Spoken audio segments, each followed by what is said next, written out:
नमस्कार, आप देख रहे हैं रॉयल बुलेटिन और मैं हूं आपके साथ शिखा सिंह। लेकर आई हूं आज की बड़ी खबर। बीते विधानसभा चुनाव में महाविकास अघाड़ी को मिली बुरी हार के बाद वयोवृद्ध नेता शरद पवार ने पहली बार खुलकर अपनी राय जाहिर की है। एनसीपी शरद गुट की 2 दिवसीय बैठक में उन्होंने हार के कारणों, भतीजे अजित पवार के साथ सुलह की संभावना और पार्टी विभाजन जैसे कई अहम सवालों पर अपनी राय दी।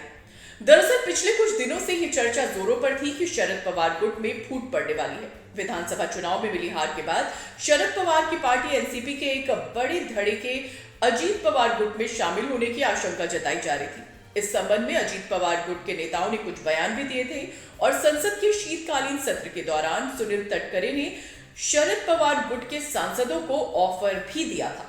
अब इन तमाम चर्चाओं के बीच शरद पवार ने अपनी 2 दिवसीय बैठक में पार्टी विभाजन पर अपनी राय दी है।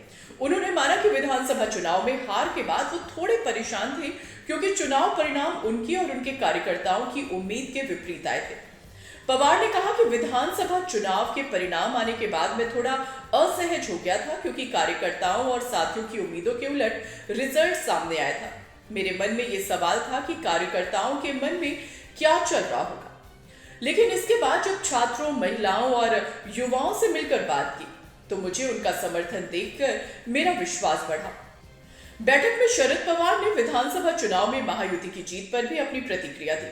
उन्होंने इस जीत को लेकर कहा कि महायुति की जीत में राष्ट्रीय स्वयंसेवक संघ यानी आरएसएस का योगदान भी महत्वपूर्ण था और उन्होंने संघ की सराहना की। जब शरद पवार से पूछा गया कि क्या अजीत पवार गुट और शरद पवार गुट के बीच सुलह की कोई संभावना है, तो उन्होंने इस पर साफ शब्दों में कहा कि चुनाव में असफलता के बावजूद हम थके नहीं हैं। पवार ने पार्टी विभाजन पर पूरी तरह से विराम लगा दिया और कहा कि इस समय उनके गुट में किसी भी प्रकार की फूट का सवाल नहीं है। तो इस बैठक में शरद पवार ने अपनी पार्टी के भविष्य को लेकर स्पष्ट संकेत दिए हैं। वे चुनाव परिणाम से निराश तो थे, लेकिन अब भी उनका विश्वास पार्टी और कार्यकर्ताओं पर मजबूत है। इस बीच शरद पवार ने साफ कर दिया है कि एनसीपी में किसी भी प्रकार के विभाजन की संभावना फिलहाल नहीं है। आपको इस पूरी घटना पर क्या कहना है?